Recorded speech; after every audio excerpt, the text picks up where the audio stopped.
O ministro da Justiça, Ricardo Lewandowski, enfatizou que o governo Lula não planeja igualar facções criminosas a grupos terroristas. Para ele, os grupos não poderiam ser reclassificados, pois o Planalto não entende que a motivação e a atuação desses grupos sejam como o terrorismo, que normalmente envolve aspectos ideológicos, objetivos políticos e impactos sociais. No início deste ano, os Estados Unidos sugeriram que o PCC e o Comando Vermelho fossem reenquadrados, mas para o Executivo Federal, essa medida dificultaria muito o combate a esses criminosos. Já a ministra dos Direitos Humanos, Macaé Evaristo, se reuniu com familiares de mortos na mega operação no Rio de Janeiro, chamando a ação policial de fracasso, tragédia e de horror inominável. Deixa eu já chamar os nossos comentaristas para analisar este fato, a rejeição do governo em reclassificar as facções criminosas como grupos terroristas. Vamos receber o Luiz Felipe Dávila para análise dessa notícia. Dávila, há um clamor por boa parte da população para que haja essa equiparação, para que os faccionados sejam enquadrados como terroristas, mas isso tem sido rejeitado pelo governo federal. Boa noite, bem-vindo. Boa noite, Koba, boa noite, Mota, Beraldo e a nossa querida audiência. Koba, pelo menos este governo é coerente com as suas ideias. Um governo que trata criminosos como vítimas da sociedade se mobiliza sempre para rejeitar qualquer endurecimento de pena. Isto é, da natureza dos partidos de esquerda. Afinal de contas, sempre é a história de demonizar a polícia, vitimizar o criminoso e ser leniente com aqueles que cometem atrocidades no crime organizado. Daí esta atitude da ministra, do ministro e do governo. Agora, não importa o nome que nós vamos dar, se é organização terrorista ou mafiosa. O importante é que nós tenhamos a capacidade de aprovar leis de endurecimento de penas para crimes organizados. Por quê? Porque nós precisamos manter esses criminosos na cadeia para o resto da vida. Não é possível esta impunidade que reina no país, muito menos progressão de pena. Tudo isso acaba fazendo com que esses bandidos voltem à rua e continuem envolvidos nas facções. E por último, as prisões se tornaram verdadeiras escolas do crime e o melhor lugar para recrutar novos faccionados. Daí, a medida tem que ser dura. O governo tentou dar uma resposta agora, aprovando um projeto que já estava na gaveta do Senado há meses. Um projeto de lei do senador Moro, que foi agora finalmente aprovado, que já endurece penas com pessoas que participam de facções criminosas. E, pelo menos, a condenação tem que ser cumprida em regime de penitenciária de segurança máxima. Isto é um avanço, mas não é o suficiente. Precisamos caminhar rumo à criação desta lei antimáfia, para que nós possamos ter os instrumentos legais, jurídicos e penais para desmantelar essas organizações que hoje dominam o país e faz com que cada vez mais caminhemos rumo a nos tornarmos um Estado que eu chamo de narco-Estado, se nós não pararmos a ascensão dessas organizações criminosas.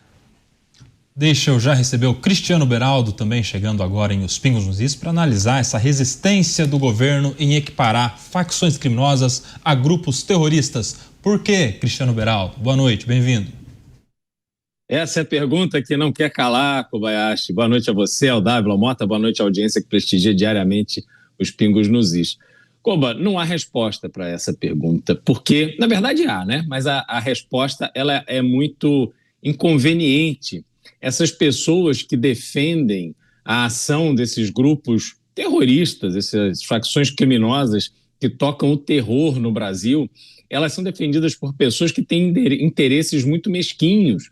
E na hora de revelar esses interesses, aí fica todo mundo querendo dar uma roupagem legítima para algo absolutamente ilegítimo. As cenas que assistimos hoje de membros do governo federal indo se solidarizar com bandidos que morreram demonstra que não há mais nenhum tipo de vergonha. Todas as barreiras foram ultrapassadas. E aí eles estão à vontade para militar no sentido de não querer classificar essas organizações criminosas como grupos terroristas. A alegação que eles fazem é muito curiosa, Kobayashi, porque eles dizem que, ao fazer isso, ao classificar facções criminosas como grupos terroristas, o Brasil corre o risco de permitir que outros países, que forças policiais ou militares estrangeiras possam entrar no Brasil para fazer algum tipo de operação contra esses grupos. Ora, eles estão muito preocupados com a soberania nacional e o não envolvimento de forças estrangeiras para combater o crime, mas eles não se incomodam nem um pouco de termos no Brasil não apenas partidos políticos, mas, sobretudo, as ONGs que recebem dinheiro de organismos internacionais, da Ford Foundation, da Open Society, do Jorge Soros. E essas organizações não governamentais militam contra a polícia de forma absolutamente declarada. Elas estão agindo de forma permanente, sempre para defender o interesse do bandido. É incrível que não tenha comparecido ao velório daqueles 4 heróis policiais que morreram na operação de terça-feira, representantes do governo federal, demonstrando que estão do lado da lei. Não. O governo federal se esforça em demonstrar que não está do lado da lei, sequer está do lado da população, porque houve uma manifestação maciça, sobretudo de pessoas do Rio de Janeiro, em apoio à operação policial. E o governo vai chorar a morte de criminosos, que não foram mortos na biblioteca, não foram mortos na sala de aula, eles foram mortos de fuzil na mão, foram mortos enfrentando a polícia, foram mortos porque não respeitam a lei. E é preciso que o Brasil se torne um país onde apontar uma arma para a polícia, portar um fuzil, é sim uma sentença de suicídio, porque quem enfrenta a polícia tem que pagar com a própria vida. É só assim que a gente coloca a ordem na casa. Deixa eu já receber também, diretamente do Rio de Janeiro, o Roberto Mota, para analisar essa resistência. E, Mota, eu quero já passar a bola para você, na linha do que falava o Cristiano Beraldo. Será que é mesmo uma resistência para que não haja interesse de outros países participarem dessa ofensiva contra as facções criminosas, hein? Roberto Mota, boa noite, bem-vindo. A resistência é ideológica e existe em toda a esquerda. Boa noite, Koba, boa noite, meus colegas de bancada, boa noite à nossa audiência. No episódio da operação policial contra o narcotráfico no Rio, a desmoralização do governo federal foi grande, antes, durante e depois. Antes da operação, a polícia evitou o vazamento, que já tinha acontecido algumas vezes antes e causado o adiamento da operação. A operação, que, lembre-se, foi para cumprir mandados de busca e apreensão e de prisão emitidos pela Justiça, foi conduzida com um desempenho profissional. Os policiais prenderam ou neutralizaram boa parte da facção, depois de uma operação que só poderia ter sido descrita como uma batalha na qual policiais enfrentaram centenas de criminosos uniformizados e armados com armas de guerra. Depois da operação, em um momento histórico, a polícia e o governo do Rio de Janeiro conquistaram a opinião pública e deram uma lição ao governo federal na mídia. O governador Cláudio Castro disse: as únicas vítimas foram os policiais. Essa é uma das declarações mais corajosas que eu já vi, vindas de autoridades ligadas à segurança pública. Imaginem o sentimento do governo ao constatar que perdera o controle da narrativa. Imaginem o sentimento do governo federal quando viu outros governadores oferecendo ajuda ao Rio de Janeiro. O estrago foi tão grande que o governo deu quase uma volta completa e mudou o discurso. O governo esqueceu que já disse que traficante é apenas uma vítima do usuário. O governo pode ter mudado o discurso, mas o estrago já foi feito.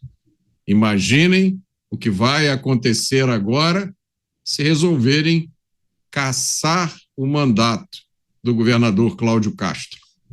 A aposta de muita gente é que o impacto dessa operação, a repercussão positiva da operação policial foi tão grande que nem a disputa pelo governo no Estado no ano que vem será a mesma depois disso. Certamente todas as consequências políticas também dessa mega operação, né, Davi? Eu quero a sua opinião a respeito disso, porque para além de toda a apuração que haverá sobre essa operação policial, né, a possibilidade dessa operação ser considerada uma ofensa ao que havia decidido o STF na DPF 635, há também agora a situação eleitoral do governador Cláudio Castro, que já respondia a um processo na Justiça Eleitoral e que vai ver mais uma vez ali um julgamento acontecendo a respeito da sua condição eleitoral. Os impactos políticos disso tudo, hein, Dávila? Os impactos políticos, Koba, depende muito da capacidade da oposição fazer esta narrativa espelhando os fatos que acontecem há muito tempo, como bem lembra o Mota aqui, desde a DPF 635. Tem que ir mostrando como essas atitudes de tratar o crime com leniência, com irresponsabilidade, permitindo que medidas façam que esses criminosos voltem rapidamente às ruas, colaborou para o crescimento dessas organizações criminosas. Como nós já falamos aqui, o PCC foi fundado em 1996 no presídio de Taubaté, hoje é uma das maiores organizações criminosas do mundo.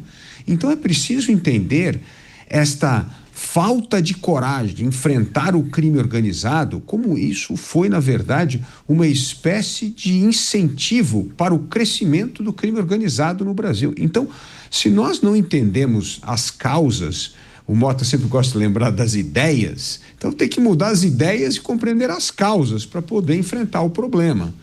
Agora, é preciso não só fazer um bom diagnóstico do passado para melhorar todo esse arcabouço jurídico, legal de enfrentamento ao crime, mas ter uma estratégia para desmantelar o crime organizado no país.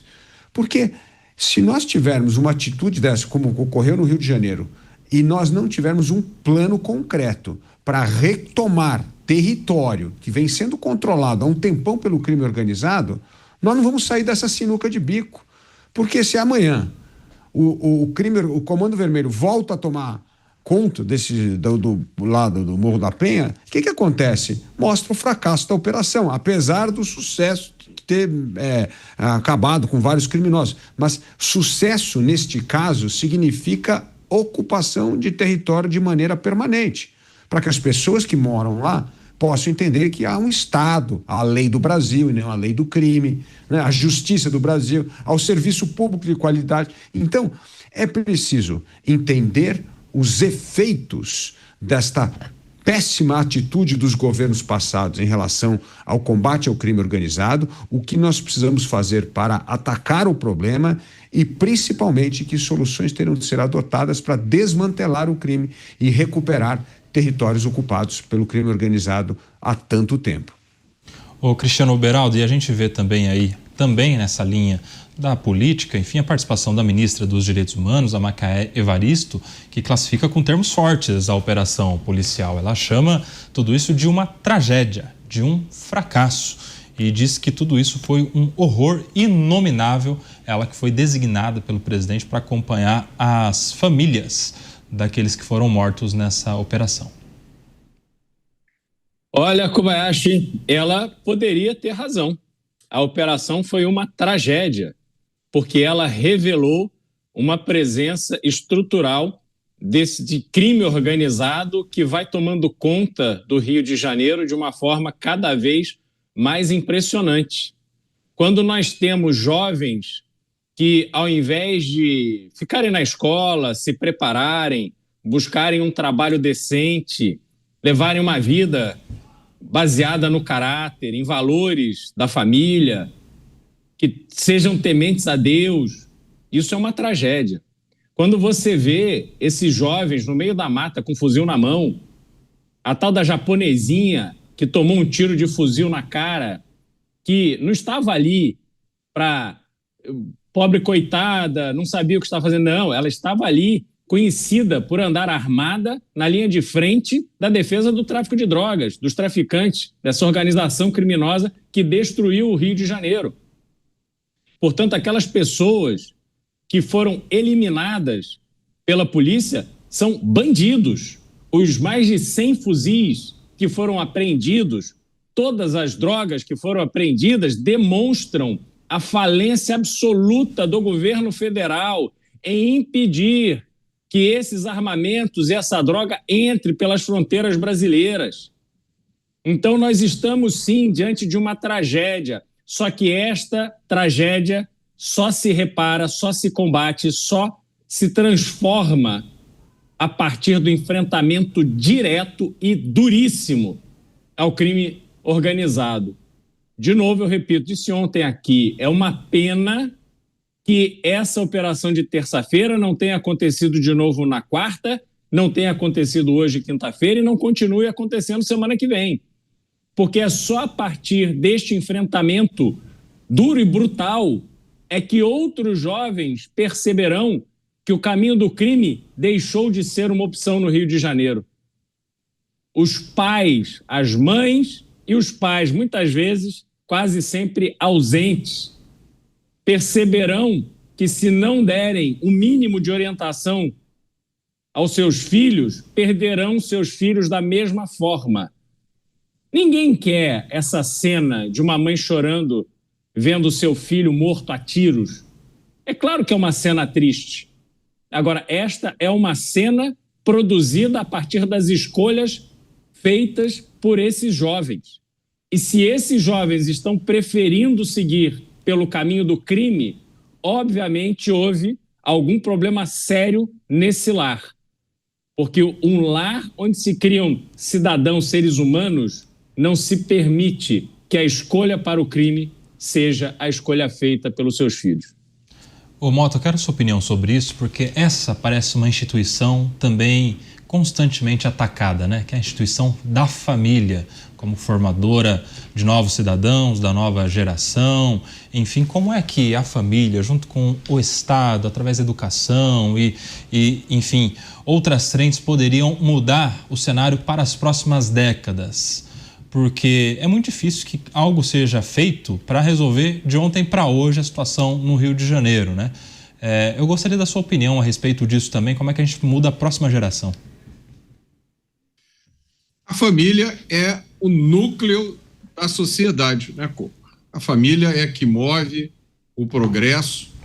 Todo mundo tem uma família, os poucos que não têm gostariam de ter tido uma família. Mas crime é escolha. A gente não pode esquecer disso, jamais. Isso que o Cristiano Beraldo disse. Há muita gente que não tem família e não é criminoso. Há muita gente que nasceu em um lar conturbado. Há muita gente que tem um pai dependente de álcool e não é alcoólatra. Tem gente que tem um pai criminoso e não é criminoso. Crime é escolha. Quando você vai nessas comunidades, a maioria das pessoas é de cidadão de bem. Elas não fizeram a escolha pelo crime. Que coisa perversa é essa de assistir esses políticos, esses ativistas de extrema esquerda chorando por criminosos. A gente nunca vê eles chorando pelas pessoas inocentes que são massacradas. Todos os dias no Brasil morrem mais de 100 pessoas assassinadas. Quando foi que você viu um desses ativistas, ou a ministra de sei lá o quê, chorando pelos assassinatos diários no Brasil? 4 policiais morreram nessa operação. Toda vez que um policial morre é uma tragédia. Mas essa operação foi um sucesso excepcional. Depois a gente pode até falar sobre ela, sobre o passo a passo. A operação, isso é muito importante a gente dizer, porque tem gente falando, olha, a operação pode ter sido um sucesso, mas não adiantou nada, porque amanhã a facção estará lá de novo. Meus amigos, a operação não foi feita para acabar com as facções. A operação foi feita para cumprir mandados judiciais. O que vocês querem? Que a polícia receba uma determinação da justiça de cumprir mandado, diga, não, eu não vou não, seu juiz. Eu não vou não, porque não adianta nada. Cumprir esse mandato é enxugar gelo. A gente sabe que, em certa medida, é sim, mas a polícia não foge da sua missão. O Brasil é refém do crime. Isso é a verdadeira tragédia. Todos nós somos reféns de organizações criminosas armadas que dominam praticamente territórios em todas as cidades brasileiras. Se essas organizações resolvem amanhã parar a cidade, elas param. Elas emitem esse tal de salvo geral e acontece o que aconteceu depois da operação aqui no Rio de Janeiro. Aqui eles tentaram, mas não conseguiram. Essas organizações controlam, além do tráfico, acesso a serviços essenciais hoje, água, luz, gás, até internet. Você pode chamar essas organizações do que você quiser, facções, milícias, mas essas organizações, esse é um fato, são tratadas pelo Estado brasileiro e a gente está vendo isso agora na declaração desses ministros, criminosos, narcoterroristas, assassinos a sangue frio, que recebem equipamento e treinamento militar, que são uma ameaça ao Estado brasileiro, são tratados pelo Estado brasileiro, pelo governo federal, como se fossem crianças mal comportadas. Tem uma inversão de valores aí, Dávila? Total. Aliás, pouca notícia foi dada sobre o que encontraram as conversas do Comando Vermelho rastreadas e investigações, Coba, que tem até relatos de torturas de moradores da favela do Rio. Ou seja, essa turma aterroriza o morador de bem que mora na favela. Então não é uma história de mocinho e bandido. Esses bandidos são bandidos, aterrorizam a vida das pessoas. Aliás, no meio do confronto, atiravam em moradores para criar o caos, para a polícia não chegar. Então é de uma crueldade absurda. Então não dá para dizer que não há atos de crueldade. Não, esses bandidos são extremamente cruéis e são capazes de fazer absolutamente tudo para continuar mantendo este reino do terror em várias regiões do país. E o Mota tem toda a razão. O criminoso escolhe entrar para o crime. Ele tem outras opções, como a maioria das pessoas que moram nas favelas tem opções. Aliás, 70% das pessoas morando em favelas hoje querem ser empreendedor, querem empreender. Ou já empreenderam, ou vão empreender, ou querem empreender. Então, tem uma outra mentalidade em relação à coisa. Agora, eu não estou vendo nenhuma discussão profunda e séria. Quais são as soluções, quais são as medidas que nós temos de adotar no curto, médio e longo prazo para combater o crime organizado? Nós tratamos dessas medidas de maneira aleatória, mas falta hoje pessoas que entendem do assunto para organizar isso em projetos de lei, em medidas de mudança do Código Penal. Nós precisamos começar a usar o nosso poder para mobilizar as instituições e promover neste momento de clamor popular, porque afinal de contas 86% da população é a favor do que aconteceu no Rio de Janeiro. Então você tem opinião pública favorável, tem que deixar um pouco essa guerra de narrativa e focar nas medidas concretas que nós precisamos para desmantelar o crime organizado e recuperar o poder do Estado de reconquistar territórios que hoje nós não controlamos mais, nós, o Estado brasileiro, né? Então, não é só no Rio de Janeiro, em várias cidades do Brasil existem lugares que o Estado não entra, a polícia não entra. Então, isto é o que nós podemos transformar deste caso no Rio de Janeiro num grande episódio para fazer as mudanças necessárias e termos as ferramentas legais, políticas, econômicas para desmantelar o crime organizado e não voltar ao que é no passado, como sempre ocorreu, né, Coba? Nós temos eventos desse tipo, depois as coisas voltam ao normal, o crime volta a ocupar os lugares, o território, desafia o Estado, desafia a polícia, aí temos mais uma ação e voltamos ao leito da questão. Então é preciso ter um plano concreto para desta vez não repetirmos os erros do passado. E aí é preciso mudança na legislação, mudança nas ideias e mudança de atitude. Agora são 18 horas e 26 minutos. A gente vai para um rápido intervalo para você que nos acompanha pela nossa rede. É rapidinho, a gente já volta. Por aqui, na TV Jovem Pan News e nas demais plataformas, seguimos com a opinião também do Cristiano Beraldo a respeito dessa inversão de valores. A gente vê, na verdade não vê, né, o Beraldo, as autoridades, essas que criticam tanto a mega operação, se lamentando em relação aos policiais que foram mortos, aqueles que são os verdadeiros representantes do Estado nessa mega operação, que deixaram viúvas, órfãos, pais e mães agora sem os seus filhos, invertendo a ordem natural das coisas. Parece que há uma seletividade, né, no compadecimento dessas vítimas todas, né, Beraldo? Totalmente, totalmente. Olha que interessante, né? O Dávila estava falando, né, sobre a falta de continuidade dessas operações quando as coisas voltam ao normal. Mas, na verdade, Dávila, elas voltam ao anormal. A vida cotidiana que se leva hoje pelo Brasil afora, mas especialmente no Rio de Janeiro, é uma vida anormal. Ela não é mais uma vida, no meu modo de ver, uma vida que se dá dentro de um ambiente civilizado, né? O Brasil precisa novamente ser recivilizado, porque o brasileiro, em boa parte da população, perdeu suas referências mais elementares de respeito à vida, de respeito ao próximo, de respeito daquilo que é público.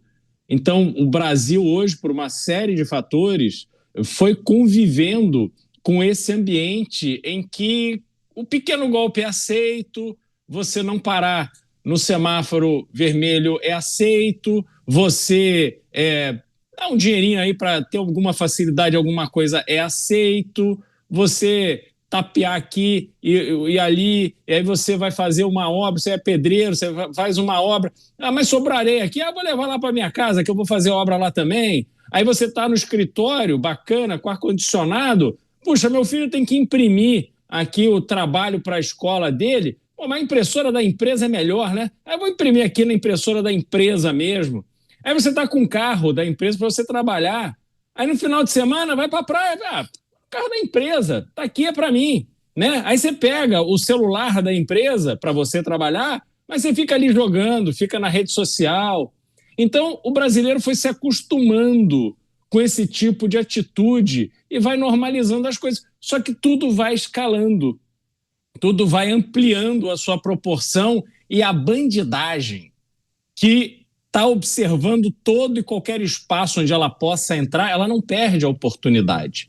Conforme a gente vai fechando os olhos para esses valores mais elementares, como respeitar fila, por exemplo, como não levar vantagem em cima de idoso, né? A gente está vendo aí toda essa roubalheira do INSS, a gente vai levando isso, né, para uma outra fronteira e o crime vai se consolidando cada vez mais. Não é razoável fazer uma operação no Rio de Janeiro onde se apreende mais de 100 fuzis. Isso simplesmente não existe em nenhum lugar do mundo. É só coisa do Brasil. Então, a gente tem hoje essa dinâmica muito evidente, onde o Estado falhou desde o início, porque o Estado não oferece sequer uma escola decente para que esses jovens possam receber a educação que não recebem em casa. E a partir daí você vai vendo a tragédia sendo construída, Koba.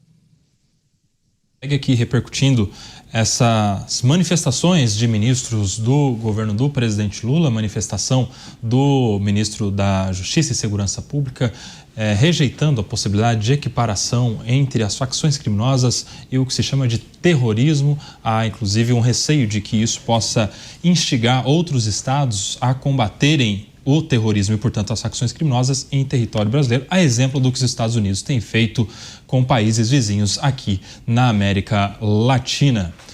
Seguimos por aqui em Os Pingos nos Is. Agora são 18 horas e 31 minutos, nós estamos de volta para você que estava no nosso intervalo da rede. Deixa eu chamar aqui o Roberto Mota para seguir analisando essa situação no Rio de Janeiro. Mota, você tinha sugerido fazer um passo a passo do que foi, né, essa operação até esse momento, desde a preparação, o que houve, a repercussão, enfim, Mota, e eu coloco mais uma informação para temperar o seu passo a passo, a repercussão toda envolvendo uma comitiva de pessoas do governo, com algumas deputadas que foram até o complexo as favelas da Penha para visitar essas famílias. Enfim, eu estou falando não só da ministra Macaé Evaristo, a quem a gente já citou aqui, mas também da ministra Aniele Franco, que é ministra da Igualdade Racial, que se juntaram aos deputados Raymond, que é do PT do Rio de Janeiro, deputada Benedita da Silva, também do PT fluminense, da deputada Jandira Fegali, do PCdoB,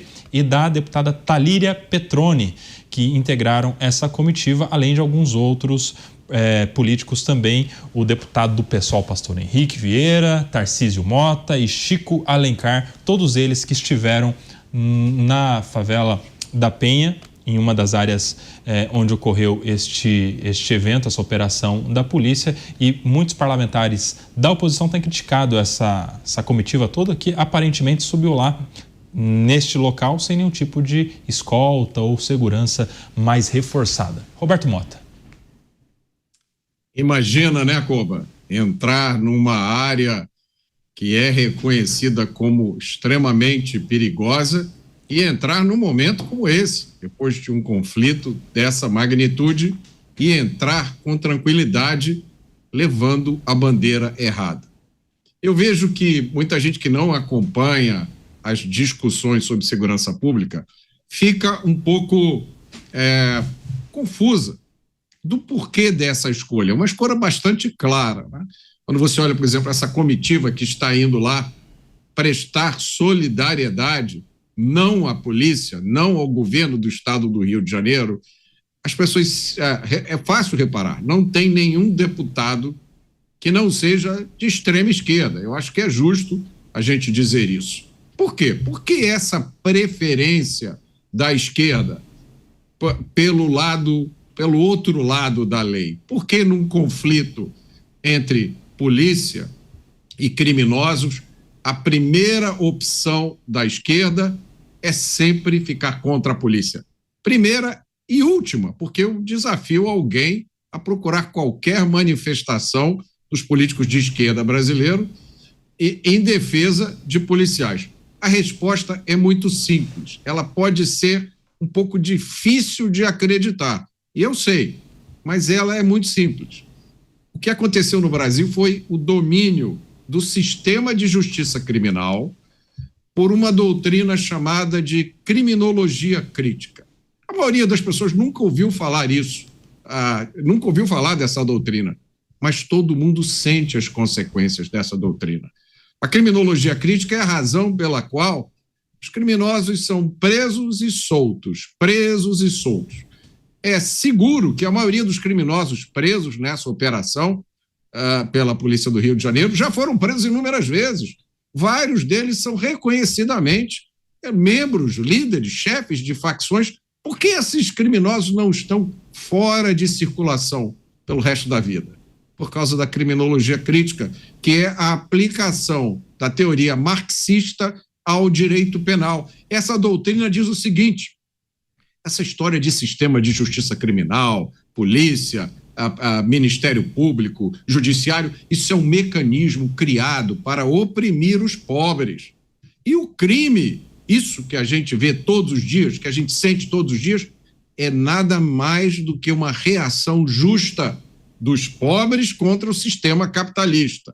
E aí essa doutrina diz o seguinte: você não pode punir um criminoso, porque o criminoso é alguém que já foi vítima da desigualdade do sistema capitalista. Eu sei, caro espectador, eu sei, você ouvinte, é difícil acreditar nisso que eu estou dizendo, mas essa é a crença de um número cada vez maior de defensores públicos, de promotores de justiça e de magistrados.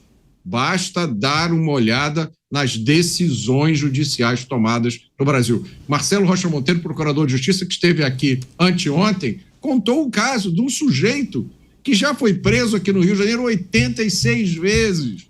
No caso dele, por um crime que até é relativamente menor comparado com essa a catástrofe toda, que é o roubo de celular, mas ele é preso em flagrante e ele é solto pela justiça e ele volta para roubar no mesmo lugar. Assim acontece com todos esses líderes de facção. É o que eu sempre digo aqui. A luta contra o crime é, antes de tudo e primeiro de tudo, uma luta de ideias.